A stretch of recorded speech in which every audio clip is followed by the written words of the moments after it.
Interview বোর্ডে নেহালকে দেখে ভীষণ অবাক হলাম। আজকে চাকরির জন্য এখানে ইন্টারভিউ দিতে এসেছিলাম। এই কোম্পানির এমডি যে নেহাল হবে সেটা ভাবতেই পারিনি। খুব কষ্ট করে কান্না আটকে রেখেছি। চিৎকার করে বলতে ইচ্ছে করছে, কেন ফিরিয়ে দিয়েছিলে আমাকে? তোমাকে তো ভালোই বেসেছিলাম। এটা কি আমার অপরাধ? দেখো না, তোমার মায়ায় এমনভাবে জড়িয়ে আছি যে আজ অবধি কারোরই হয়নি। কিন্তু আফসোস, আমি কিছুই বলতে পারছি না। ইন্টারভিউ শেষ করে নেহাল বলল, মিসেস রাত্রি, আপনি একটু আমার কেবিনে আসুন, গুরুত্বপূর্ণ কথা বলার আছে। সরি স্যার, আপনি ভুল করছেন, মিসেস না, মিস রাত্রি।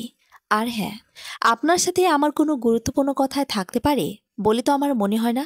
রাত্রি করুণ চোখে তাকালো, কিন্তু তার চোখের দিকে চোখ আমি রাখতে পারলাম না।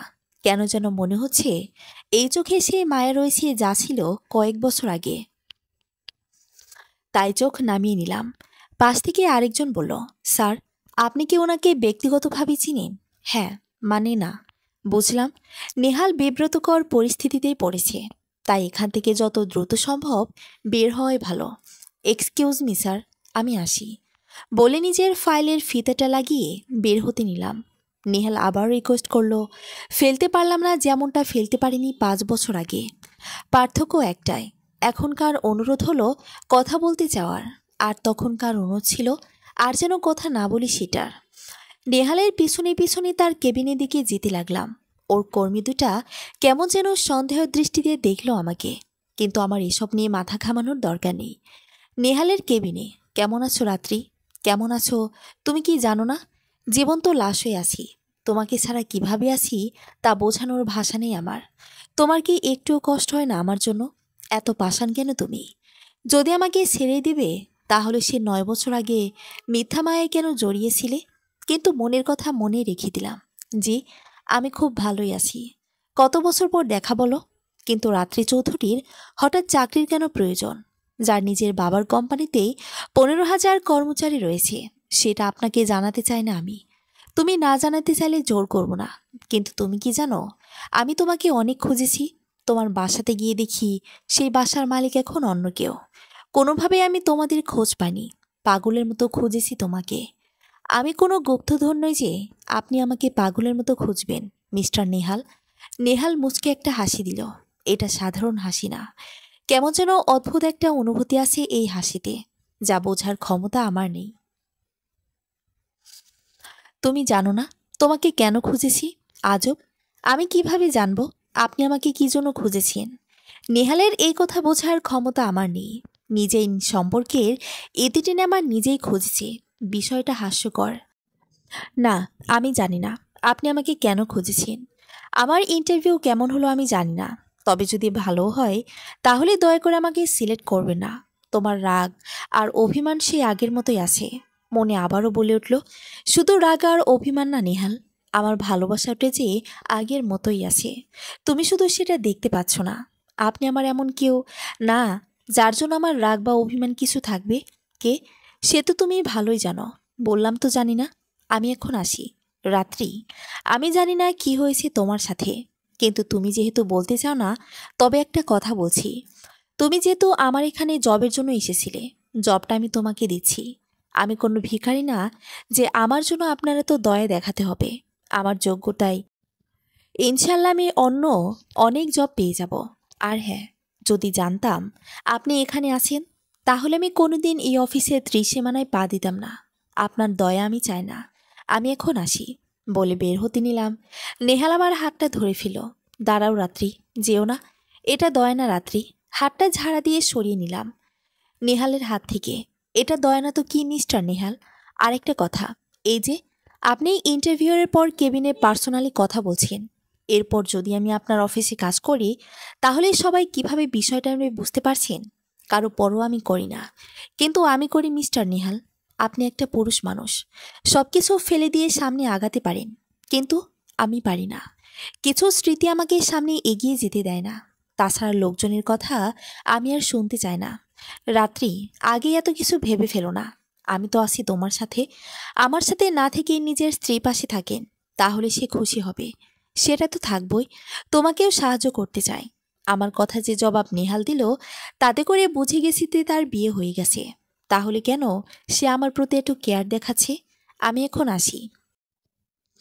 আর হ্যাঁ, আপনি যতই চাকরিটা দিতে চান না কেন, আমি এটা করব না। দেখা যাক চাকরিটা করো কিনা। মিস্টার নেহাল ভুলে যাবেন না, আমার প্রতি আপনার কোনো অধিকার নেই। যদি বলি আছে, আমাদের সম্পর্কটা সেটা আপনি শেষ করেছেন। এখন তো আপনার চরিত্রের উপর সন্দেহ হচ্ছে। নিজের স্ত্রীর প্রতি সম্পর্ক, ভালোবাসা দেখাবেন, একটা অচেনা মেয়েকে এত আদিক্ষেতে দেখাবেন না। রাত্রি চিৎকার করবে না মিস্টার নেহাল। আমি সেই আগের রাত্রি নেই যে সব কিছু মাথা নত করে মেনে নেব। আমি আমার মতো বাঁচতে শিখেছি। আমি আসি এখন। ভালো থাকবেন। আল্লাহ হাফিজ। নেহালের কেবিন থেকে বের হয়ে আসলাম। বাসাতে ফিরতে হবে, তাই অনেকক্ষণ ধরে গাড়ির জন্য দাঁড়িয়ে আছি। কালো রঙের একটা কার সামনে এসে দাঁড়ালো। হর্ন দিয়ে আমাকে বিরক্ত করতে লাগলো। বাইরে থেকে কিছুই দেখা যাচ্ছে না, তাই ঝাড়ি দেওয়ার জন্য গাড়ির সামনে গিয়ে ভেতরে তাকাতে দেখলাম নেহাল ড্রাইভিং সিটে। চোখ দিয়ে ইশারা করে আমাকে গাড়ির পাশে আসতে বলল। কিন্তু আমি জানি যে সে এখন আমালে লিফট দিতে চাইবে। কিন্তু আমার না আছে তার প্রতি কোনো অধিকার, আর না আছে আমার প্রতি তার কোনো অধিকার। তাই তার ছায়ার আশেপাশেও আমি থাকতে চাই না। কিন্তু নেহাল এসব কি শুরু করেছে? আমাকে দরজার পাশে না আসতে দেখে নেহাল নিজে গাড়িয়ে একটু এগিয়ে নিয়ে আমার পাশে দাঁড় করালো। গাড়িতে উঠে বসো রাত্রি। তারপর নিজে ভেতর থেকেই বাম পাশে দরজাটা খুলে দিল। আমি অন্য গাড়িতে চলে যেতে পারবো। প্লিজ, আপনি আমাকে ডিস্টার্ব করেন না। আমার জীবনটা নিয়ে খুব খেলেছেন, এখন একটু শান্তিতে থাকতে দেন। সামান্য লিফটই তো দিতে চেয়েছি, তার জন্য এত রিয়্যাক্ট করছো কেন? আপনাকে আমি সহ্য করতে পারি না মিস্টার নেহাল। আমাকে আমার মতো থাকতে দেন। সিন ক্রিয়েট করেন না দয়া করে। আশেপাশে তাকিয়ে দেখলাম কিছু লোকজন দাঁড়িয়ে দেখছে আমাদের কনভারসেশন। হয়তোবা চেলিয়ে কথা বলার কারণে এদিকে তাকিয়ে আছে। সিন ক্রিয়েট তুমি করছো, নেহাল বলল। আমি না, আপনি করছেন মিস্টার নেহাল। আরেকটা কথা, আমি আপনার জন্য এখন অচেনা কেউ। দয়া করে তুমি শব্দটা ইউজ করবে না। সরি মিসেস রাত্রি, আসলে আমি দেখলাম আপনি অনেকক্ষণ ধরে এখানে দাঁড়িয়ে আছেন, তাই আপনাকে সাহায্য করতে এসেছিলাম। প্লিজ আপনি চলুন। আমি আর কথা বাড়ালাম না, রাস্তা ধরে হাঁটতে লাগলাম। আর নেহালও পাশে পাশে গাড়িয়ে চালিয়ে বারবার অনুনয় করতে লাগলো। শেষমেশ না পেরিয়ে আমি গাড়িতে উঠলাম। Thank you. হয়তো থ্যাংক ইউ কথাটা আমার বলা উচিত ছিল, কিন্তু আমি যদি কথাটা বলি নেহাল আবার কথা শুরু করার একটা সূত্র পেয়ে যাবে। তাই কোনো অ্যান্সার দিলাম না। চুপচাপ সিট বেল্ট বেঁধে নিলাম। জানেন মিস রাত্রি, কিছু কিছু অভিনয়ের বিপদ শুধু মিথ্যা না, খুব বড় বড় সত্য লুকিয়ে থাকে। কিন্তু হয়তো একটা দিন আসবে, সেদিন সত্যতা জানার পরেও হয়তো সেই তাকে ফিরে পাওয়া যাবে না। নেহালের সম্পূর্ণ কথাটাই যেন অভিমানে ভরা। কিন্তু এই অভিমানটা কার জন্য? আমার জন্য তো না। কারণ সেদিন সেই সম্পর্কটা শেষ করেছিল আমি না। সঙ্গে এটাও বলেছিল আর কখনো যোগাযোগ করো না। ওর ভালোবাসায় এতটা অন্ধ হয়ে গিয়েছিলাম যে ওর সুখ ভেবে হাসি মুখে ওর কথাটা মেনে নিয়েছিলাম। কিন্তু এর ভেতর কিসের অভিনয় আছে সেটা আমি বুঝতে পারছি না। সবকিছু তো সত্যি সত্যিই শেষ হয়েছিল। যদি অভিনয় হতো তাহলে কদিন পর তো বলতে পারতো যে মজা করেছিলাম। এমনকি আজও বলতে পারতো মজা করেছিলাম। কিন্তু না, সে তো বউ নিয়ে সুখেই আছে। দুঃখের সাগরে শুধু আমাকে ফেলে দিলে নেহাল। মিস রাত্রি, মনে যেটা ভাবা হয় সেটা সত্যি নাও হতে পারে। আমি কি ভেবেছি সেটা আপনি কিভাবে জানলেন? আর হ্যাঁ, আমি কিছু ভাবিনি, কিন্তু আপনার চোখ তো বলছে আপনি কিছু ভাবছিলেন। সাথে সাথে চোখ নামিয়ে নিলাম। আমার চোখের ভাষাও তো তুমি পড়ে ফেলে, ঠিক যেমনটা আগেও পড়ে ফেলতে। কথা কাটানোর জন্য অন্য কথা বললাম। আপনার স্ত্রী কেমন আছে? খুব ভালো আছে। বেবি কয়টা? একটা। ও, তুমি পেরেছো নেহাল আমাকে ভুলতে। আমি পারলাম না কেন বলতে পারো? আমার দেওয়া ঠিকানা মোতাবেক গাড়িটা থামলো। গাড়ি থেকে নেমে বাসার ভিতর যেতে নিলে আপনাকে হেল্প করলাম। এক কাপ চা খেতে তো বলতে পারেন। মিস্টার নেহালের বাসায় চায়ের অভাব আছে নাকি যে আমি বাসায় চা খেতে চাইছেন? আর হ্যাঁ, হেল্পটা আপনি যে যে করেছেন আমি জানি। আচ্ছা, চা খেতে দিতে হবে না। শুধু একটা কথা বলছি শুনেন। আগামীকালকে আপনার ছুটি, কিন্তু আগামী পরশুদিন থেকে আপনি চাকরিতে জয়েন করছেন।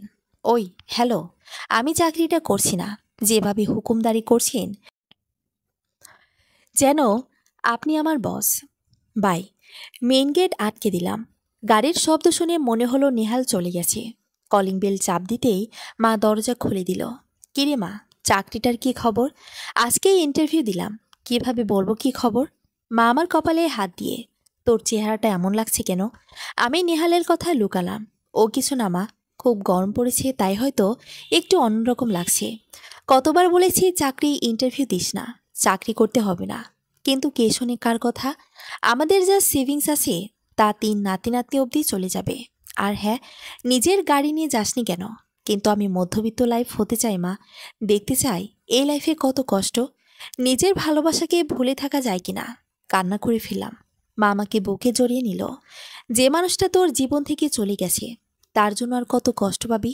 আয় মা, তোর জন্য আমি গাজরের হালুয়া বানিয়েছি, নিজ হাতে তোকে খাইয়ে দেব চল। বাচ্চা মেয়ের মতো মায়ের কোলে মাথা দিয়েছি, আর মা চামচে করে আমার গালে হালুয়া তুলে দিচ্ছে।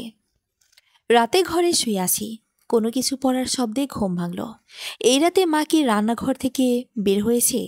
কিন্তু মা তো রাতে ঘর থেকে বের হয় না, ওয়াশরুম তো সব ঘরেই অ্যাটাচড। তাই চেক করার জন্য ভাবলাম একবার নিচে যাই। ড্রয়িং রুমে শব্দটা হয়েছে। দরজা খুলতেই মুখের উপর রুমাল পড়ল। কয়েক সেকেন্ডের মধ্যে আমি জ্ঞান হারালাম। যখন জ্ঞান ফিরল, নিজেকে চেয়ারে বাঁধা অবস্থায় আবিষ্কার করলাম। কোথায় আছি সেটাও বুঝতে পারছি না। অন্ধকার কোনো ঘর হবে হয়তো। নেহাল আমাকে কিডন্যাপ করেননি তো? হঠাৎ আলো জ্বলে উঠল। সামনে চোখ পড়তে দেখলাম লম্বা একটা লোক। উচ্চতা, বডি ফিটনেস সব তো নেহালের মতোই। তাহলে এটা নেহাল? কি চান আপনি? আমাকে এভাবে বেঁধে রেখেছেন কেন? দেখুন মিস্টার নেহাল, আমি কিন্তু আপনাকে চিনতে পেরেছি। আমি কোনো নেহাল টেহাল না। আমি প্রথমে ভেবেছিলাম লোকটা নেহাল হবে হয়তো, কিন্তু কথা শুনে শিওর হলাম যে ওটা অন্য কেউ। তবে কণ্ঠটাও চেনা চেনা। যদি বলি তোর জীবনটা চাই, তাহলে কি দিবি? দেখুন, আমি আপনাকে চিনি না। আমাকে মেরে আপনার কি লাভ হবে? লাভ লোকসানের হিসাব পড়ে। তোর বাবা আমাকে তার অফিস থেকে ঘাড় ধাক্কা দিয়ে বের করে দিয়েছিল। তাকে তো মারতে পারিনি, এখন তোকে মারব। এটাই আমার শান্তি। নিশ্চয়ই আপনি কোনো অন্যায় করেছিলেন, না হলে আমার বাবা বিনা দোষে কাউকে কোনোদিন শাস্তি দেননি। মৃত্যুর মুখে দাঁড়িয়ে বাবার গুণগান করা হচ্ছে। আর কিছুক্ষণের ভিতর যে তোর জীবনটা চলে যাবে, সেটা কি ভেবে দেখেছিস? মরার জন্য তৈরি তো? কথাটা বলেই বন্দুকটা আমার দিকে ধরল। ভয়ে আমি চোখ বুজেছিলাম। এই মুহূর্তে মাকে আর নিহালকে একবার দেখতে মন বলছে। মরার আগে নিহালকে শেষবারের মতো বলে যেতে ইচ্ছে করছে, তোমাকে ভালোবাসি নিহাল। যত ভালোবাসলে তোমার সুখের জন্য নিজেকে বলে দিতে পারি, ততটাই ভালোবাসি। আমি মারা গেলে আমার মায়ের কি হবে? কে দেখে শুনে রাখবে আমার মাকে? টাকা দিয়ে হয়তো জীবন পার করে দেওয়া যায়, কিন্তু আমার মায়ের সুখ যে আমি, আমি না থাকলে আমার মা যে বেঁচে থেকেও মরে যাবে। হঠাৎ গুলির শব্দে চেঁচিয়ে উঠলাম। আমাকে কি গুলি করেছে? কই না তো, আমি তো বেঁচে আছি। তাহলে কি হলো? আস্তে আস্তে চোখ খুলে দেখলাম দরজার পাশে নেহাল দাঁড়িয়ে আছে, সাথে 3 জন পুলিশ। মুখোশধারী যে লোকটা ছিল তার দিকে তাকিয়ে দেখলাম নিজের হাতটা ধরে কাতরাচ্ছে। তার মানে গুলিটা করেছে ওই পুলিশগুলোর একজন, আর ওই লোকটার হাতেই গুলি করেছে। একজন পুলিশ সামনে এগিয়ে এসেছে। লোকটার মুখোশটা খুলে নিল মুখ থেকে। লোকটার মুখ দেখে যেন আকাশ থেকে পড়লাম। এ তো আমার আর নেহালের ভার্সিটি লাইফের ফ্রেন্ড রবি। তাই তো বলি, কথাটা কেমন চেনা চেনা লাগছিল। রবি, তুই তুই এই জঘন্য কাজটা করেছিস? আমি ভাবতেও পারছি না। আমার বাবা কবে তোকে তার অফিস থেকে বের করে দিয়েছিল? আর যদি করেও থাকে, তার জন্য একজনকে মেরে ফেলতে চাইতে পারিস কি করে? কোথায় গেল তোর বন্ধুত্ব? কিসের বন্ধুত্ব? তোরা কোনোদিন আমায় বন্ধু ছিলি না। নিজেরা যখন প্রেম শুরু করলি আমাকে ভুলেই গিয়েছিলি। তাই রাগে রাগে তোর বাবার কাছে নিহালকে নিয়ে উল্টাপাল্টা কথা বলি, যাতে করে তোদের রিলেশন ব্রেক হয়ে যায়। কিন্তু না, তোর বাবা গার্ড দিয়ে আমাকে মেরে অফিস থেকে বের করে দেয়, আর বলে আমার মেয়ের জামাই নেহালি হবে। আমি জানি ছেলেটা কেমন, আশা করি ওদের থেকে দূরে থাকবে। তাই তোর বাবাকে মারতে চেয়েছিলাম, কিন্তু পারিনি। পরে তোকে মারতে চেয়েছিলাম, কিন্তু তোর আগের ঠিকানায় আর তোকে খুঁজেই পাইনি। গতকাল তোকে হঠাৎ ফাইল নিয়ে কোথাও যেতে দেখি, তারপর থেকে ফলো করা শুরু। আজকে হয়তো বেঁচে গেলি, কিন্তু মনে রাখিস সুযোগ আমার হাতে আসবে একদিন। সেদিন দুনিয়া ছেড়ে চলে যাবি তুই। নেহাল এসে ঠাস করে রবিকে চড় লাগালো। আরে তুই কি মানুষ নাকি জানোয়ার? সাইকোয় থেকে গেলে সারা জীবন? ছোট্ট একটা বিষয় নিয়ে একজনকে মেরে ফেলতে চাস? কি শিক্ষা নিয়েছিস সারা জীবন? তোকে বন্ধু বলতেও ঘৃণা হচ্ছে। আর হ্যাঁ, কি বলেছিলি যেন? সুযোগ তুই পাবি তো? হা হা, সেদিন আর কখনোই আসবে না। সারা জীবন তোকে জেলে কিভাবে রাখতে হয় সেই ব্যবস্থায় আমি করব। ওকে নিয়ে যান স্যার। পুলিশ রবিকে নিয়ে চলে গেল। নেহাল আমার চেয়ারের সামনে হাঁটু গেড়ে বসে ধীরে ধীরে বাঁধনগুলো খুলে দিতে লাগলো। আমার মাঝে মাঝে মনে হতো নেহাল আমাদের সম্পর্কটা শেষ করিয়েছে। এর পেছনে হয়তো বাবার কোনো হাত থাকতে পারে। কিন্তু এ কি শুনলাম আমি? মায়ের মতো বাবাও রাজি ছিল নেহালের সাথে আমার বিয়ে দিতে। তাহলে কি এমন কারণ ছিল যে জন্য নেহাল আমাকে ছেড়ে দিল? তাহলে কি নেহাল ধোঁকাবাজ? না, আমি নেহালকে আমি এতটা খারাপ উপাধি দিতে পারবো না, যত কষ্ট পাই না কেন। আজকে তোমার ফোন ট্র্যাক না করলে কি একটা অঘটন ঘটে যেত ভাবতে পারছো? কিন্তু আমার নাম্বার আপনি কিভাবে জানলেন? ইন্টারভিউ দেওয়ার আগে অনলাইনে যে অ্যাপ্লিকেশন করেছিলে সেখান থেকে। কিন্তু আমার স্পষ্ট মনে আছে, যখন আমি ঘরের দরজা খুলি, মানে যখনই কেউ আমার মুখে রুমাল ধরে, আমার হাতে মোবাইলটা ছিল না। তার মানে মোবাইল আমার ঘরে পড়ে আছে। তাহলে ট্র্যাক করলেন কিভাবে, তাও আবার এত রাত্রে? আমার কথা শুনে নেহাল কিছুটা অন্যমনস্ক হয়ে গেল। পরক্ষণে আবার হাসি মুখে বলল, এখন এসব জেরা করে কি লাভ? তার থেকে বরং বাসায় চলো। আর হ্যাঁ, মোবাইলটা এই রুমের বাইরে পেয়েছি। তা না হলে আমি এখানে আসবো কিভাবে? মিস্টার নিহাল, আপনি কিন্তু আমাকে আবার তুমি বলছেন। এটা ভুলে যাবেন না আশা করি। আর হ্যাঁ, এত রাতে একটা মেয়েকে বাঁচাতে এসেছেন, আপনার স্ত্রী কিছুই বলল না? সে কখনো আমাকে সন্দেহ করে না।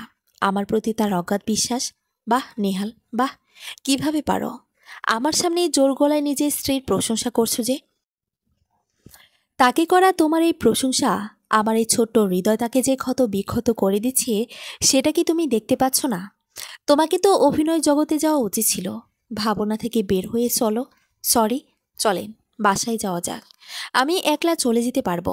এখন জীবন বাঁচালাম, না হলে তো এতক্ষণে স্বর্গে চলে যেতেন। আর এখন এগো দেখাচ্ছেন? আপনাকে কেউ দাওয়াত দেয়নি আমাকে বাঁচাতে আসতে। মরে গেলে হয়তো ভালো হতো।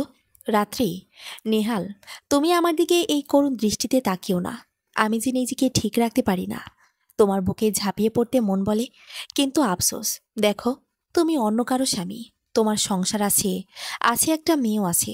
আর আমার আমার আছে এক বুক কষ্ট। তোমার এই তাকানোর ভিতরে তো আবেগ কেন বলতে পারো? এই রাতে নিজের জেদ ধরে রাখা ঠিক না। রাত্রে, প্লিজ চলুন আমার সাথে। নেহাল ড্রাইভ করছে, আমি পাশের সিটে বসে আছি। আচ্ছা মিস্টার নেহাল, আপনি কিভাবে বুঝলেন আমাকে কিডন্যাপ করা হয়েছে? একটা মেয়ের মোবাইলের লোকেশন এত রাতে নিজের বাসাতে না থেকে অন্য কোথাও থাকলে এমন কিছুই তো মাথায় আসবে নাকি? হুম। চুপচাপ সিটে হেলান দিয়ে বাইরে তাকিয়ে আছি। জায়গাটা কোথায় আমার জানা নেই। শহর থেকে দূরে হবে, কারণ আশেপাশে কোনো ল্যাম্পপোস্টও দেখা যাচ্ছে না। না দেখা যাচ্ছে কোনো অট্টালিকা। ঘুটঘুটে অন্ধকার চারপাশে, ঠিক আমার মনের মতো।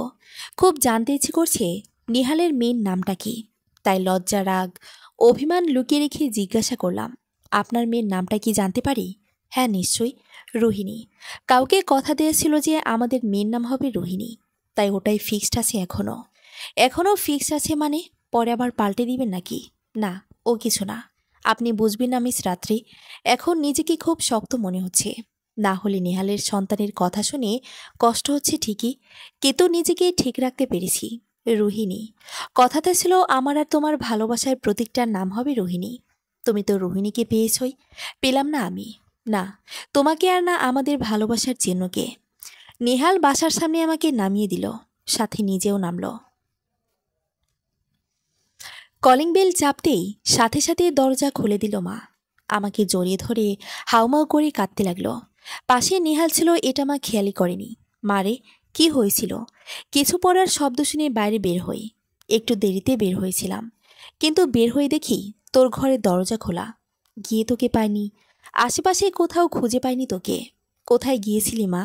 তুই কি জানিস না এই বয়সে তুই ছাড়া আমার খুব কষ্ট হয়? মা, আমি একদম ঠিক আছি, আমার কিছুই হয়নি। কিন্তু এত রাতে? কিডন্যাপের বিষয়টা মাকে লুকালাম, না হলে খুব টেনশন করবে। তার মায়ের খারাপ ভাবনা শুরু হওয়ার আগেই থামিয়ে দিয়ে বললাম, দিয়ার বাসায় গিয়েছিলাম মা, ও একটু অসুস্থ তাই। কিন্তু এত রাতে গিয়েছিলি কিভাবে, আর আমাকেও না জানিয়ে গিয়েছিলি? এই বলে মা আমার পাশের ব্যক্তিটাকে দেখেই যেন শখ খেলো। নেহাল বাবা, আসসালামু আলাইকুম আন্টি, কেমন আছেন আপনি? ওয়ালাইকুম আসসালাম বাবা, আমি তো ভালো আছি, কিন্তু রাত্রির সাথে তোমার কিভাবে দেখা? তাছাড়া এত বছর কোথায় ছিলে বাবা, আর রাত্রির সাথেই বা কিভাবে দেখা? রাস্তায় দেখা হয়েছিল, তাই নামিয়ে দিতে আসলাম। খুব ভালো করেছো বাবা। তা এখন কি রাগারাগি মিটেছে? মানে বুঝলাম না আন্টি। মানে রাত্রি যে তোমাকে, মা জানে আমি নিহালকে ছেড়ে দিয়েছি, কিন্তু এসব নিয়ে কথা উঠলে নিহাল আমাকে ছেড়ে দিয়েছে এটা মা জেনে যাবে, আর নিহালকে ঘৃণা করবে, যেটা আমি কখনোই চাই না। মা, ওসব বাদ দাও, তুমি আগে আমাদের ভিতরে যেতে দাও। আমরা ভেতরে প্রবেশ করলাম। নেহাল ফ্রেশ হওয়ার নাম করে কমন ওয়াশরুমে না গিয়ে আমার রুমে গেল।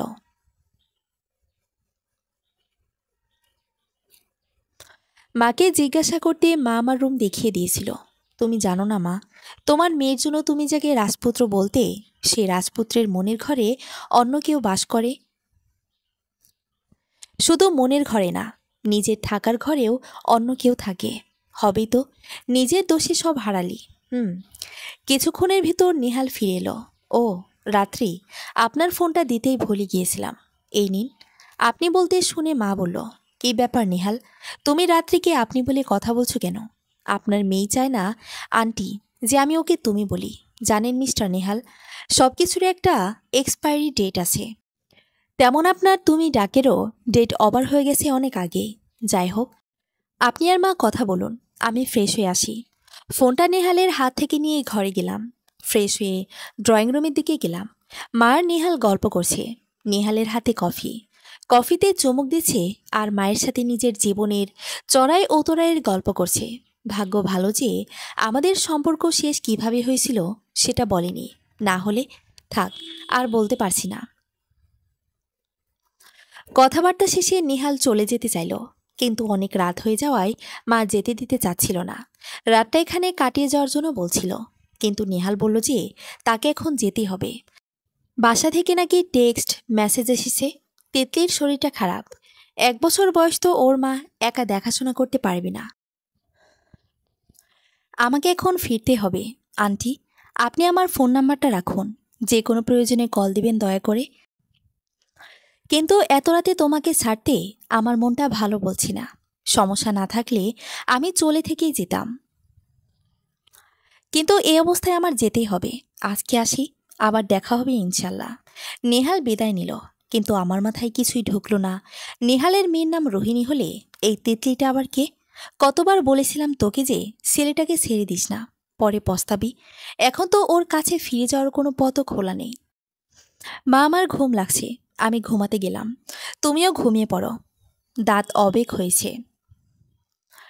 শুয়ে থেকে আমার হঠাৎ মনে হলো, আমাকে যখন মুখে রুমালটা চেপে ধরে সেই সময় তো ওরা আমার ঘরের ভিতর প্রবেশ করেনি, বাইরের দিকে নিয়ে যাচ্ছিল। যতটুকু হুঁশ ছিল এটাই মনে আছে। তাহলে ফোন কোথা থেকে গেল ওই জায়গায়? নাকি পরে কেউ নিয়ে গিয়েছিল? আমার পরিষ্কার মনে আছে, শব্দ শুনে যখন আমার ঘুম ভেঙে যায় তখন ছিল রাত 11:45। তার মানে আমাকে কিডন্যাপ করা হয়েছে 12টার আগেই। কি মনে হলো জানি না। সারাকে কল দিলাম। কী রে চন্নি, রাত কয়টা বাজে জানিস? 3:20 বাজে। তাহলে এত রাতে কল দিস কেন? ফোন রাখ, আমার ঘুমে ডিস্টার্ব করিস না। দোস্ত প্লিজ হেল্প কর, তুই তো সেম কোম্পানিতে কাজ করিস। এখানে আমার খুব গুরুত্বপূর্ণ একটা সাহায্য লাগবে। বল কি করতে পারি? রাত 12টা থেকে এই পর্যন্ত আমার ফোন কোন কোন লোকেশনে ছিল জানা প্লিজ। 1 মিনিট অপেক্ষা কর, আমি বলছি। আগে ল্যাপটপ অন করিনি, তোর নাম্বার তো তোর বাসার লোকেশনেই ছিল, আর আছে দেখাচ্ছে। আমি যেই টাইম বললাম তার তখন কোথায় ছিল? 12টা থেকে 3টা পর্যন্ত তোর বাসার লোকেশনেই ছিল, এখনও তাই দেখাচ্ছে। এই ভিতর অন্য কেউ ছিল না? না। আচ্ছা ঠিক আছে, রাখি। কি হয়েছে কিছু বলবি তো নাকি? কালকে জানাবো, এখন ঘুমা তুই। কলটা কেটে দিয়ে ভাবলাম, ফোনটা তো এখানেই। বাসায় এসে আমার ঘরের ওয়াশরুমে আসার মানে আমার ফোন নিয়ে নেওয়া, যাতে করে আমার মনে হয় ফোনটা ওর কাছেই ছিল। তাহলে নেহাল আমাকে বোকা বানালো। তার মানে কিডন্যাপ কি ও নিজেই করেছিল? রবি ওর সাথে ছিল, কিন্তু এসব করে ওর লাভটা কি? আমাকে সব কিছু বের করতে হবে। ভালোবাসার অভিনয় করে তো আমাকে মাঝ রাস্তায় ফেলে চলে গিয়েছিলেন মিস্টার নেহাল। কিন্তু এসব কিডন্যাপের মানেটা কি আমাকে বের করতে হবে। একটা প্ল্যান করি, নেহালের অফিসে জবটা করব, তাহলে সব বুঝতে পারবো হয়তো। সকালে সব প্ল্যান অনুযায়ী কাজ করব, এখন ঘুমাই। সকালে, মা, তোমার কাছে নেহালের নাম্বারটা দিয়ে গিয়েছিল না? হ্যাঁ, ফোনে আছে। কিন্তু তুই কি করবি? ওর অফিসের জবটা করব মা। কিন্তু তুই তো বললি ওখানে জব করবি না। তাহলে রাতের ভিতর এমন কি ভেবে বসলি যে তোর এখন ওই অফিসে জব করার ইচ্ছা জাগলো আবার? আমার কিছু প্রশ্নের উত্তর জানার দরকার মা। পারবি তো নিজের ভালোবাসার মানুষটাকে চোখের সামনে এইভাবে দেখতে? সে তো আর তোর নেই। সারাক্ষণ সামনে সামনে থাকলে কিভাবে নিজেকে ঠিক রাখবি মা? আমি না তোমার মেয়ে, সব পারবো। কেমন পারবি আমার জানা আছে। রাতে যার জন্য কাঁদিস, তোকে ছাড়া তো সে ভালোই আছে। তাহলে কেন তার সামনে সামনে থেকে নিজেকে কষ্ট দিবি? আমি কষ্ট পাবো না, লক্ষ্মী মা আমার। মাকে জড়িয়ে ধরলাম। এক শর্তে রাজি আছি। কি শর্ত মা? তোকে মনমরা হয়ে দেখতে পারবো না। আচ্ছা মা, প্রমিস করছি আর মনমরা হয়ে থাকবো না। এখনই দাও তো, নেহালের নাম্বারটা দাও। মায়ের কাছ থেকে নেহালের নাম্বারটা নিয়ে ঘরে আসলাম। কল দিতেই সাথে সাথেই নেহাল রিসিভ করলো, যেন আমার কলের জন্যই অপেক্ষা করছিল। হ্যাঁ মিস রাত্রি, বলুন। আপনি তাহলে রাজি হয়ে গেলেন চাকরিটা করার জন্য? আমি রাজি হলাম কি না নেহাল বুঝলো কিভাবে? আমার মনের ভিতর কি মেশিন সেট করে রেখেছি, নাকি যে আমি যাই বলবো তা বুঝে যায়? হ্যাঁ, আমি রাজি আছি আপনার অফিসে জব করতে। ঠিক আছে, তাহলে কালকেই জয়েন করুন। কালকে কেন? আমি তো আজকে থেকেই জব করতে চাই। কথাটা শুনে নেহালের গলাটা কেমন যেন কাঁপতে লাগলো। প্লিজ, আপনি কালকেই আসবেন। বস হিসেবে এটা আমার আদেশ। ঠিক আছে বলে কলটা রেখে দিলাম। কিন্তু আজকে জয়েন হলে ক্ষতি কি? হঠাৎ মাথায় বুদ্ধি আসলো। আজকে এইভাবে যেতে নিষেধ করেছে, তার মানে নিশ্চয়ই গোপন কিছু ঘটছে। এটা আমাকে দেখতে হবে। হতে পারে আমার বিষয়ে কিছু। রেডি হয়ে বাড়ি থেকে বের হলাম। তাড়াতাড়ি পৌঁছাতে হবে, তাই নিজের গাড়িটা নিয়ে বের হলাম। 30 মিনিটের নিহালের অফিসের নিচে পৌঁছালাম। গাড়ি পার করে লিফটে উঠে নিহালের অফিসে গেলাম। নিহালের কেবিনের দিকে যাচ্ছি, সবাই যেন কেমন একটা দৃষ্টিতে তাকিয়ে আছে। আগের দিন যেমনভাবে তাকিয়েছিল, আমি সব উপেক্ষা করে চললাম। কেবিনের নক করতে গিয়ে থেমে গেলাম, কারণ দেখলাম দরজা হালকা খুলে রাখা, আর ভেতর থেকে কারো হাসির শব্দ পাচ্ছি। দরজার ফাঁকে চোখ রাখবে, আমি অবাক হওয়ার চরম পর্যায়ে চলে গেলাম। রবি আর নিহাল হাসাহাসি করছে, তার মানে আমার সন্দেহই ঠিক। ওরা কি কথা বলছে শোনার জন্য দাঁড়িয়ে থাকলাম দরজার এপাশে। নেহাল, শালা, তুই যা অভিনয়টা যা করেছিলিস না, একেবারে পাক্কা অভিনেতাদের মতোই। রবি, তুইও কম কিসে? ফোন ট্র্যাক করে নাকি বাঁচাতে গিয়েছিস? হা হা হা। নেহাল, ভাগ্যিস রাত্রিদের বাসাতে গিয়ে ওয়াশরুমে যাওয়ার নাম করে ওর ঘর থেকে মোবাইলটা এনেছিলাম। ঘর থেকে মোবাইলটা ওর হাতে দিলাম আর বুঝালাম মোবাইল লোকেশন ধরে ওকে বাঁচাতে গিয়েছিলাম।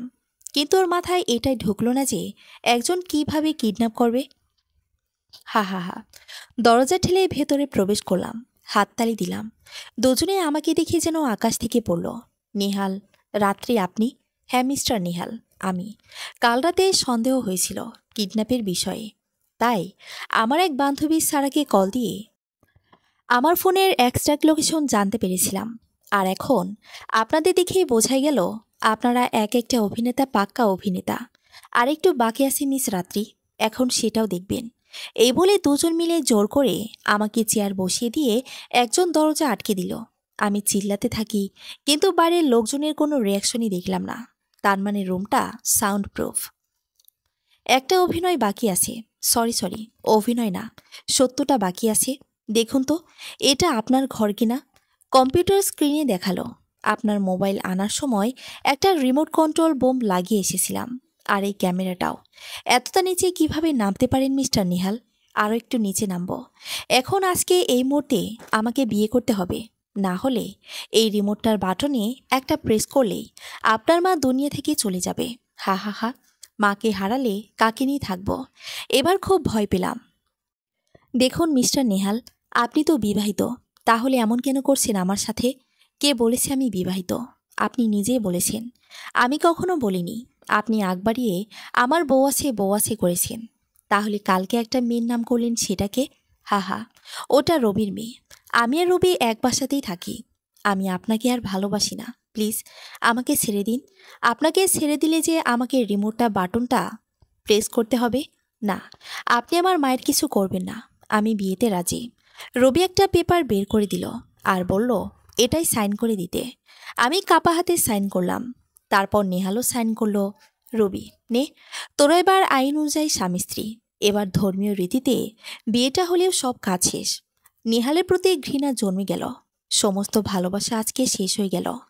আমার ভালোবাসার মানুষটা এত নীচ আমি ভাবতেও পারছি না। রবি, আমি কাজী সাহেবকে ফোন দিয়েছি। সে আসলেই ধর্মীয় রীতিতে বিয়েটা সম্পন্ন হবে। মিস্টার নেহাল, আপনি বিয়েটা আমাকে জোর করে না করলেও তো পারতেন। আপনার স্ত্রী বিষয়ক কথাগুলো যে আমি বলেছিলাম সেগুলো সে সময় তো ক্লিয়ার করে দিতে পারতেন। আপনি কি ভেবেছেন জোর করে বিয়ে করে আমার ভালোবাসা পাবেন? না, তা কখনোই সম্ভব নয়। আপনার এই অফিসে আসার এক মুহূর্ত পর্যন্ত আমি আপনাকে ভালোবাসতাম, কিন্তু এই মুহূর্তে আমি আপনাকে ঘৃণা করি। পৃথিবীর সবচেয়ে বেশি ঘৃণা করি। তুমি ঘৃণা করো আর ভালোবাসো সেটা ম্যাটার করে না। ম্যাটার করে আমি তোমার স্বামী, সেটা। তোমার ওপর সব অধিকার এখন থেকে আমার। হুঁ, স্বামী? স্বামী শব্দটার মানে যদি আপনি জানতেন তাহলে সেদিন আমাকে ফিরিয়ে দিতেন না। আর ফিরিয়ে যদি দিলেন তাহলে আজকে এসবের মানে কি? তোমাকে একটা গল্প শোনাই মিস। ওপস, সরি মিসেস রাত্রি। তোমার সঙ্গে সম্পর্ক থাকাকালীন আমার আরও 3টা সম্পর্ক ছিল, যেটা আমার অজান্তেই তোমার বাবা জেনে যায় আর আমাকে তোমার জীবন থেকে সরে যেতে বলে। আমি যেতে চাইনি, তাই তিনি আমার পায়েও ধরেছিল। তবুও রাজি হইনি। কারণটা তুমি ভালোই জানো। তোমার টাকায় আমার পড়াশোনা। হা হা। কিন্তু তোমার বাবা যখন দেখল আমি তোমার সাথে সম্পর্কটা চালিয়েই যাচ্ছি, আবারও আমার সাথে দেখা করে তোমার সাথে সম্পর্ক শেষ করতে বলে। কিন্তু আমি রাজি হইনি। কিছুটা ভেবে প্ল্যান চেঞ্জ করি। আমি তোমার বাবার কাছে টাকা চাই, যে আমাকে যদি আমার চাহিদা মোতাবেক টাকা দেয় তাহলে তোমাকে ছেড়ে দূরে চলে যাব। তোমার বাবাও রাজি হয়ে যায়। যতই হোক, কোনো বাবা তো আর চায় না একটা খারাপ ছেলেকে তার মেয়ে ভালোবেসে যাক। তাই যত টাকা চায় সব দিয়ে দেয়। আমিও সেখান থেকে চলে আসি। মিস্টার নেহাল, আপনি বড়ই বোকা, আজকে বুঝলাম। এসব কথা আমাকে না জানালে হয়তো আপনার স্ত্রী হিসেবে কোনো না কোনো দিন আপনাকে মাফ করে আমার ভালোবাসতে শুরু করতাম। এখন কি হবে ভেবে দেখেছেন? সব ভেবেছি রাত্রি। তুমি শোনো, আমার গল্প কিছুটা বাকি আছে। তারপর তোমার সাথে ব্রেকআপ করা, অন্য কোথাও চলে যাওয়া, এভাবে 1 বছর কেটে যায়। একসময় আমি বুঝতে পারি তোমাকে ভালোবাসি। তখন তোমাকে, তোমার পরিবারকে বা তোমার বাবার অফিস কিছুই খুঁজে পাইনি। কিন্তু ভাগ্য দ্বারা কিনা সম্ভব, আমার অফিসে তুমি জবের ইন্টারভিউ দিলে। আমি জানতাম আমাকে দেখলে তুমি চাকরিটা করতে চাইবে না, কিন্তু বিশ্বাস করো, আমি তোমাকে শুধু আমার আশেপাশে দেখতে চেয়েছিলাম। তাই এসব কিডন্যাপের প্ল্যান করা, তারপর তোমার মনে সন্দেহ তৈরি করে দেওয়ার জন্য সেই রাতেই তোমাকে বাঁচাতে যাওয়া। আমি এটাও জানি রাত্রি কতটা ইন্টেলিজেন্ট, তাই এমন এমন কাজ করি যাতে করে আমাকে সন্দেহ করে। তুমি সেগুলোই করলে। আজকে অফিসে না আসতে অনুরোধ করাটা ছিল সেই প্ল্যানেরই অংশ। তুমি আমাদের ফাঁদে পা দিয়ে দিলে। আর এখন তুমি আমার স্ত্রী। হা হা হা। হাসুন, খুব ভালো করেই হাসুন। নেহাল, মনে রাখবেন, এই স্ত্রী শুধু একটা শব্দ আপনার আর আমার মাঝে। এখানে না থাকবে কোনো অনুভূতি আর নাহি ভালোবাসা। ভালোবাসবে রাত্রি, আজকে না হোক কালকে ভালোবাসবে। যদি তাও না হয়, যেদিন আমি দুনিয়া ছেড়ে চলে যাব সেদিন আমাকে ভালোবাসবে। কথাটা লিখে নিও। ভালো তুমি আবার বাসবে। আগে যতটা ভালোবাসতে তার থেকে 1000 গুণ বেশি ভালোবাসবে। আপনি স্বপ্নই দেখতে থাকুন মিস্টার নেহাল। আমি কখনো আপনাকে ভালোবাসবো না। আপনার জন্য থাকবে শুধু একরাশ ঘৃণা। সারা জীবন থাকবে, মরার আগ পর্যন্ত থাকবে। আমি যেমন 100% শিওর ছিলাম আজকে তুমি আমার অফিসে আসবে, তেমনই আমি এখন অতটাই শিওর আছি যে তুমি আবার ভালোবাসবে। কতটা সেদিন তুমি নিজেই বুঝে নিও, যেদিন আমি থাকবো না।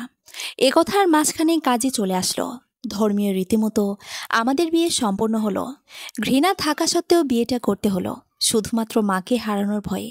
বিয়ে শেষ হলে চলো এবার মায়ের কাছ থেকে দোয়া চেয়ে নিয়ে আসি। আপনার মা আছে, তুমি আমার স্ত্রী। তোমার মা মানেই আমার মা। যাকে মেরে ফেলতে চাইছিলেন একটু আগে, তাকে মা বলতে আপনার লজ্জা করে না? মেরে ফেলতে চাইছিলাম তো তোমার জেদ ভেঙে ফেলতে। যদি তাকে মারার ভয় না দেখাতাম তাহলে তুমি কখনোই এই বিয়েতে রাজি হতে না। নেহাল, তোমাকে আমি মনের কথা কিভাবে বোঝায় বলতে পারো? নিজে তো ঘৃণা তৈরি করে দিয়েছো তোমার প্রতি। সব করেছি, বিয়ের সব নিয়ম মেনেছি। একবার আমার মনকে জিজ্ঞাসা করেছো তার মত আছে কিনা? না, এই মনে শুধু ঘৃণা ঘৃণা ঘৃণা। চলো রাত্রি, যাওয়া যাক বাসাতে। নেহাল আর আমি মায়ের সামনে দাঁড়িয়ে আছি, বিয়ের রেজিস্ট্রেশন পেপারে মায়ের হাতে। নেহালের তো বিয়ে হয়ে গেছে, এটা কিভাবে করলি তোরা? আন্টি, সরি মা, আমার কোনো জায়গায় বিয়ে হয়নি। রাত্রি নিজের মনে মনেই সব কাহিনী তৈরি করে আমাকে জিজ্ঞাসা করত, আর আমি মজা নেওয়ার জন্য হু হা করতাম। যাক, এখন আর আমার কষ্ট নেই। সারা জীবনই চাইতাম তোমাদের হাত একসাথে হোক, আজকে তা হলো। আর কোনো চিন্তা নেই আমার। জি মা, আপনি আমাদের জন্য দোয়া করবেন। সবসময় দোয়া করি তোমার জন্য। তোমার মতো সৎ ছেলের হাতে মেয়েকে দিয়ে যে আমি নিশ্চিন্ত। মা, তুমি যাকে সৎ বলছো সে একটা পাক্কা ভিলেন। আমাকে ছেড়ে দেওয়ার জন্য কত কিছুই না করেছে, আবার আমাকে নিজের জীবনে ফিরে পাওয়ার জন্য কত জঘন্য কাজটাই না করেছে। আমাকে কিডন্যাপ করেছে, তোমাকে পর্যন্ত মেরে ফেলতে চেয়েছে। নেহাল, মা, আপনি আপনার সমস্ত কিছু গুছিয়ে নেন। আজকে থেকে আপনি আমাদের সাথেই থাকবেন। না বাবা, জামাইয়ের বাড়িতে থাকতে আসে নাকি? জামাই বাড়ি না, আপনি ছেলের বাড়ি থাকবেন। তাড়াতাড়ি সব গুছিয়ে নেন। আর এই বাসাটায় আমি কেয়ারটেকার রেখে দেব, সমস্যা নাই। আর মাসে মাসে এ বাড়িতে সবাই একবার করে ঘুরে যাব। সমস্ত কিছু গুছিয়ে নেহালের বাড়ির দিকে রওনা দিলাম আমার ঘৃণার সংসারে।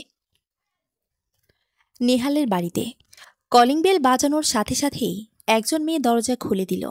আমার সমবয়সী কিংবা কম বয়সী হবে, কোলে ছোট্ট একটা মেয়ে। কেমন আছেন ভাবি? আমার দিকে তাকিয়ে জিজ্ঞাসা করলো। হ্যাঁ, ভালো আছি। আপনি কেমন আছেন? আমি ভালো আছি। আর হ্যাঁ, আমাকে আপনি করে বলবেন না, আমি আপনার থেকে অনেক ছোট হব। তুমি করে বললেই হবে। আরে আসুন আসুন, আমি তো কথা বলতে বলতে আপনাদের বাইরে দাঁড় করে রেখেছি। মায়ের সাথেও কুশল বিনিময় করল। কথার ভাব দেখে মনে হচ্ছে ভালো ঘরের মেয়ে। আমি হলাম সারা, রবির স্ত্রী। আর আপনার হাজবেন্ড মানে নিহাল ভাইয়ের বোন। যদিও রক্তের সম্পর্ক নেই, তবুও বোন। আর এই যে আমার কলিজাটা, আমার তিতলিমণি। মনে মনে বললাম, যাকে ভাই বানিয়েছ আর যার সাথে ঘর করছো, দুইটাই হলো কালসাপ। জানি না তোমার কপালে কি আছে। কি ভাবছেন ভাবি? না, কিছু না। গতদিন শুনেছিলাম তিতলি অসুস্থ, এখন কেমন আছে? এখন একদম ভালো আছে ভাবি। নেহাল ভাইয়া থাকতে তার ভাগ্নি অসুস্থ থাকতেই পারে না। হুম, আপনাকে দেখে মনে হচ্ছে খুব চিন্তিত আছেন ভাবি। কোনো সমস্যা হলে আমাকে জানাতে পারেন। বা কোনো সমস্যা নেই? সমস্যায় বা কেন হবে? ভালোবেসে বিয়ে যে করেছেন। হা হা হা। নেহাল দেখছি বোনের কাছে খুব ভালোই সেজেছে। ঘৃণাকে ভালোবাসা বলেছে। কি করে পারে এসব? সারাদিন এভাবে পার হয়ে যায়। রাত 11টা, বাসর ঘরে বসে আছি। একটু পর নেহাল আসলো, সাথে রবি। নে, তোর স্বামীকে রেখে যাচ্ছি, দেখে রাখিস। এরা এমন ভাব করছে যেন আমি নিজ ইচ্ছায় বিয়ে করেছি। সবটা যে ওরা জোর করেছে সেটা কি মনে করতে চাচ্ছে না, নাকি বুঝতে পারছে না? রবি চলে গেল। সামনে বসে আছে নেহাল। মনের ভিতরে একটাই ভয়, যদি নেহাল আমার ওপর স্বামিত্ব ফলায়, কি করব আমি? নিজেকে কি ওর কাছে বিলিয়ে দেব, নাকি বাধা দেব? হুম, নেহাল নিজের উপস্থিতি জানান দিচ্ছে, কিন্তু আমি কোনো কথা বলছি না। অনেকক্ষণ পর রাত্রি জানি তোমাকে জোর করে বিয়ে করেছি। আবার অতীতে তোমাকে নিজের দোষে দূরে সরিয়েছিলাম। আমি ভুল করেছি, আমাকে কি মাফ করা যায় না? আপনি শুধু ভুল করেনি, আপনি পাপও করেছেন। আর পাপ ক্ষমা করার মালিক আমি না, আল্লাহর কাছে ক্ষমা চাইবেন। তার মানে তুমি আমাকে ক্ষমা করে দিয়েছ। আমি কোনোদিন আপনাকে ক্ষমা করলে আমার মৃত বাবার সাথে অন্যায় করা হবে, যাকে টাকার বিনিময়ে একটা কাপুরুষের কাছ থেকে নিজের মেয়েকে কিনতে হয়েছিল। বলুন তো, কিভাবে ক্ষমা করব আপনাকে? মনকে বলে দেখো, ঠিক পারবা? মনে মনে বললাম, মনকে কি বোঝাবো নেহাল? তুমি যা করেছো মাফ করা যায় না। আর কত ভালোবাসার দোহাই দিবে তুমি? নিজেকে ছোট করতে করতে যে তুমি নিশ্চিহ্ন হয়ে যাচ্ছ আমার মন থেকে, সেটা কি ভেবে দেখেছো? আর হ্যাঁ রাত্রি, আমি তোমার কাছে আজকে স্বামীর অধিকার চাচ্ছি। তুমি কি দিবে? আজকে বিয়ে করলেন আর আজকে আমার দেহ চাচ্ছেন? এমন হলে তো পতিতালয়ে যেতে পারতেন। কোথায় আপনার ভালোবাসা? এইটা ভালোবাসা? তুমি আল্লাহর কালাম সাক্ষী করা স্ত্রী। আমার কি কোনো অধিকার নেই আমার স্বামীর অধিকার চাওয়া? শুধুমাত্র আল্লাহর কালাম সাক্ষী করার জন্য আমি আপনাকে আমার দেহের উপর কর্তৃত্ব ফলানোর অধিকার দিলাম। এটা কেমন কথা? স্বামীর হক আছে স্ত্রীর প্রতি, কিন্তু তার মানে এই না যে তোমার দেহকেই ভালোবাসবো।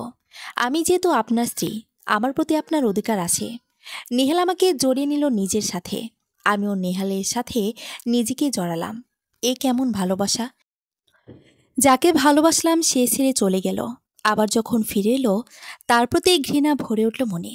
কিন্তু সে স্বামী আমার, আমার ওপর তার অধিকার আছে। আমি যদি তাকে বাধা দিই তাহলে আল্লাহকে অমান্য করা হবে। যদিও সে কোনো কিছুই ঠিক করেনি আমার সাথে, কিন্তু একটা সম্পর্ক সত্য। সে আমার স্বামী আর আমি তার স্ত্রী, পৃথিবীর সবচেয়ে পবিত্র সম্পর্ক। তবুও তাকে আমি ঘৃণা করি, স্বামী হিসেবে না, মানুষ হিসেবে। সকালে নিজেকে নেহালের বুকের ওপর আবিষ্কার করলাম।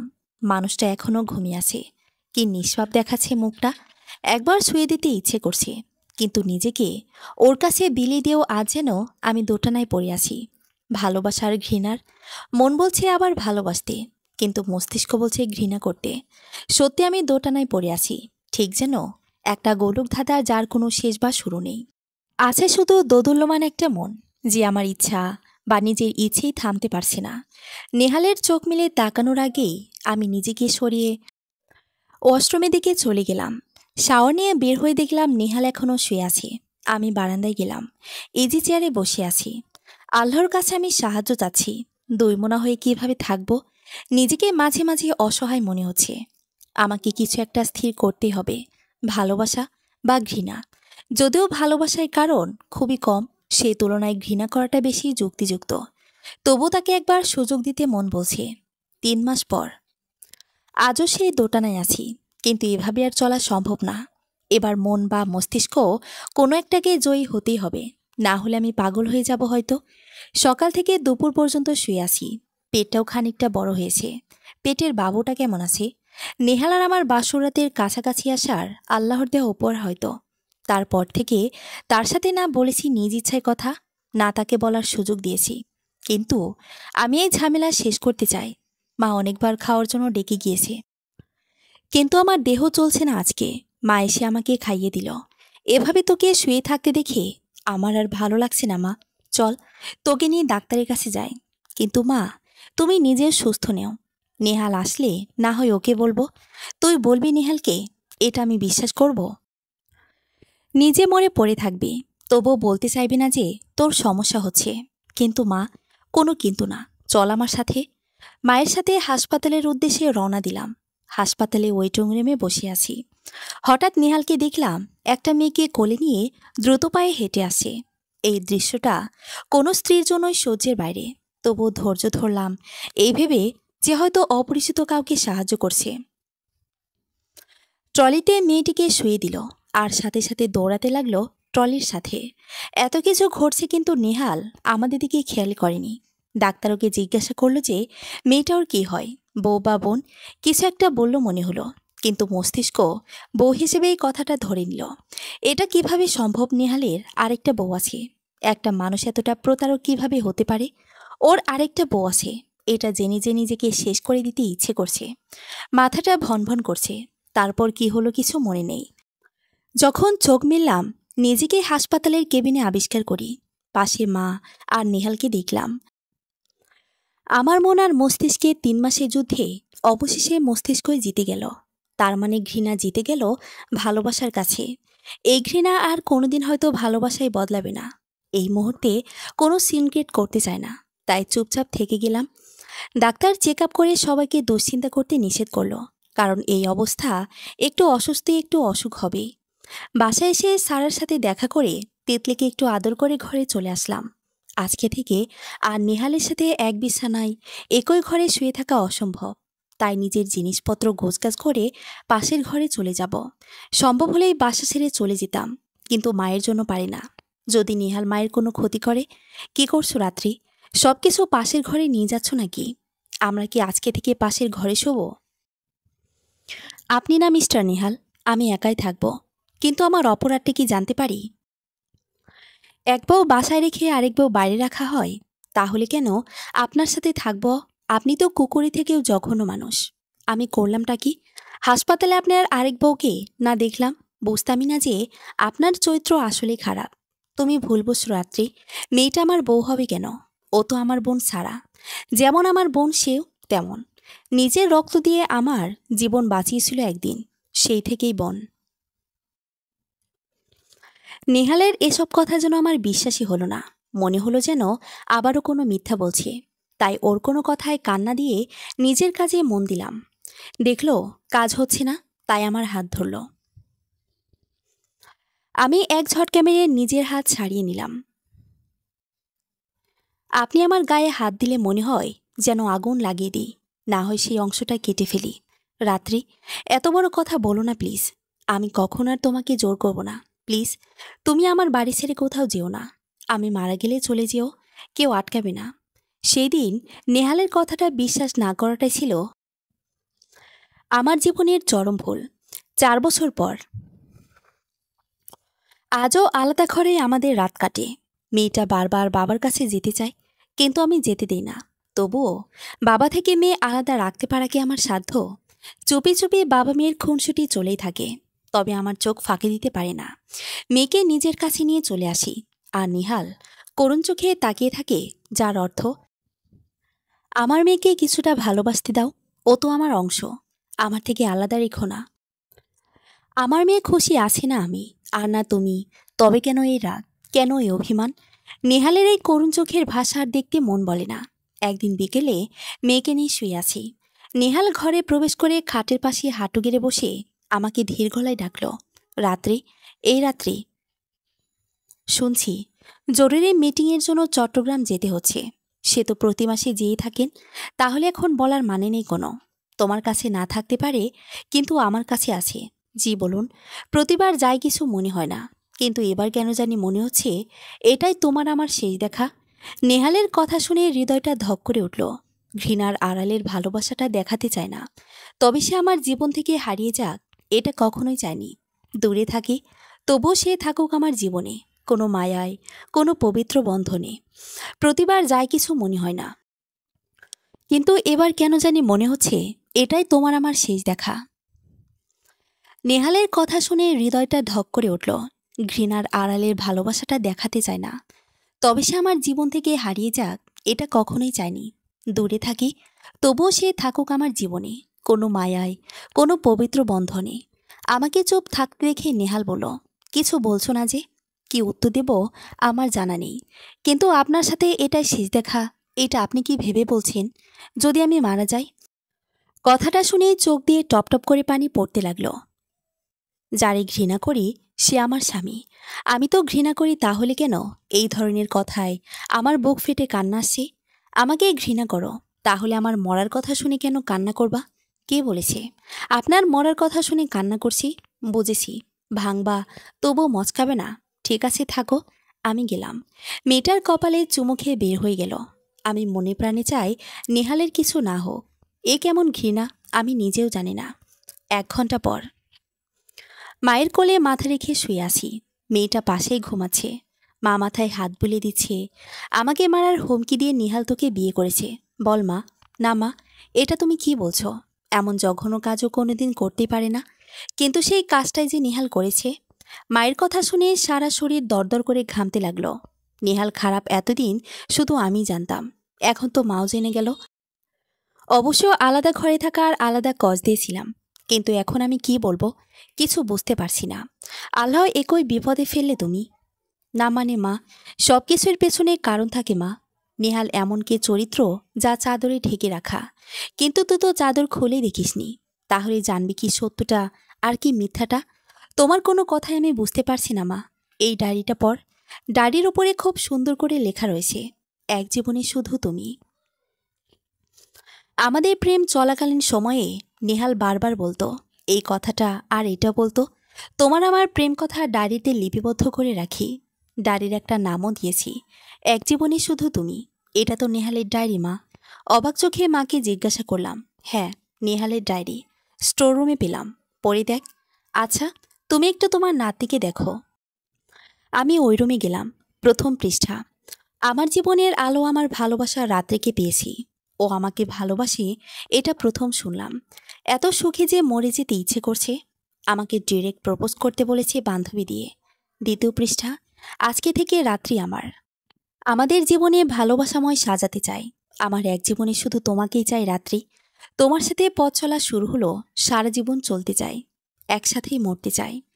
তারপর অনেক পেজে আমাদের ভালোবাসার কথা লেখা আছে। হঠাৎ একটা পেজ পড়ে আকাশ থেকে পড়লাম,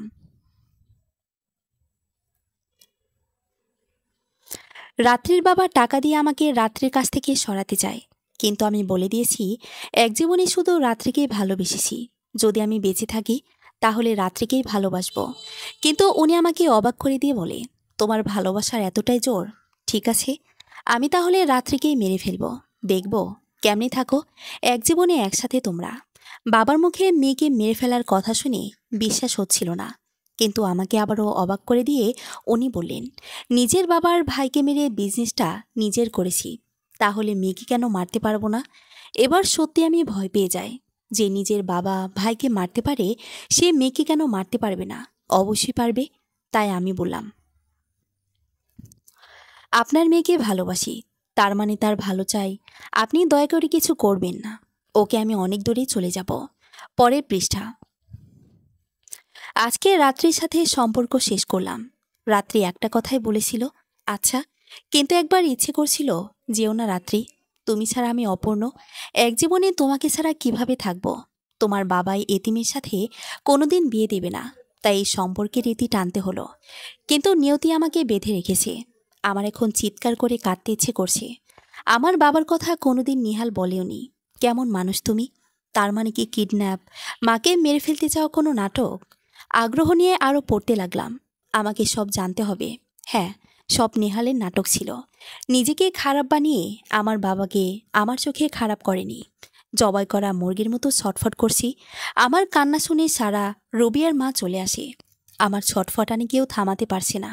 কি করে থামাবে? নিজের অপরাধবোধ এত বেশি হয়ে গেছে যে আমাকে আমি কন্ট্রোল করতে পারছি না। আমার বাবাকে ভালো বানানোর জন্য এত নাটক করেছি নিহাল, কিন্তু তুমি যে এতদিন এত অবহেলা পেলে, আমি এখন কি করব? নিজের চুল নিজে ছিঁড়ে ফেলছি। কান্না করতে করতে অজ্ঞান হয়ে গেছি। যখন জ্ঞান ফেরে নিজেকে বিছানায় আবিষ্কার করি, আবার চিল্লিয়ে কেঁদে উঠি। এই মুহূর্তে আমার মাথায় একটা কথাই আসে, এটাই হয়তো আমার শেষ দেখা। না, এটা শেষ দেখা হতেই পারে না নিহাল।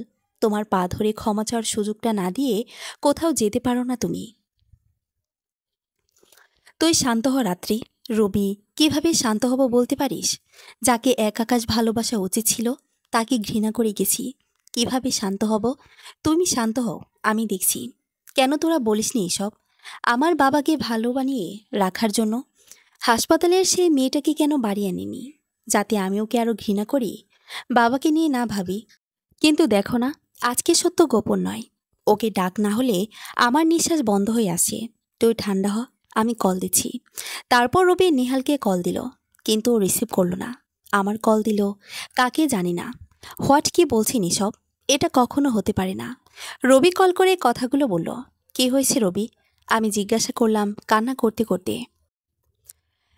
নেহালের ফ্লাইটের প্লেনটা ক্র্যাশ করেছে, একজনও বেঁচে নেই।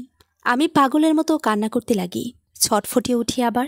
আমাকে কেন মাফ চাওয়ার সুযোগ দেওয়া হলো না আল্লাহ? নেহাল, তুমি আমাকে একবার মাফ চাওয়ার সুযোগ না দিয়ে কোথাও যেতে পারো না। আয়া। কেউ কলিং বেল বাজালো। রবি গিয়ে দরজা খুলে দিল। সামনে থাকা মানুষটাকে দেখে নিজেকে আর ধরে রাখতে পারলাম না। দৌড়ে গিয়ে পা জড়িয়ে ধরলাম। আমাকে মাফ করে দাও নেহাল। যে তোমাকে মাথায় তুলে রাখার দরকার ছিল, সেই তোমাকে প্রতিনিয়ত অপমান করে গেছি। তুমি কেন আমার বাবাকে ভালো বানানোর জন্য নিজে ভিলেন শাস্তি গেছো? কেন কেন কেন? আয়া। নেহাল আমাকে দাঁড় করিয়ে বুকে জড়িয়ে নিল। আমি শক্ত করে জড়িয়ে ধরলাম নেহালকে। আমার সারা শরীর এখনও থরথর করে কাঁপছে। তোর প্লেন তো ক্র্যাশ করেছে, তাহলে কিভাবে কি? উদ্বিগ্ন কণ্ঠে রবি জিজ্ঞাসা করল। মিটিংটা বাতিল হয়েছে, তাই আর যাওয়া হয়নি। ফিরে এলাম সেজন্য। রাতে নেহালের বুকে মাথা দিয়ে শুয়ে আছি। মেয়েটা আজ মায়ের কাছে আছে। তোমার কাছে মেয়েকে যেতে দেনি। কত অপমান করছি, মাফ করবে আমাকে? দোষ আমার রাত্রি। আমি তোমাকে অন্ধকারে রেখেছি। যে কেউ ওই পরিস্থিতিতে এমনই করত। তবে সবশেষে তুমি আমার এটাই সুখ, এটাই ভালোবাসা।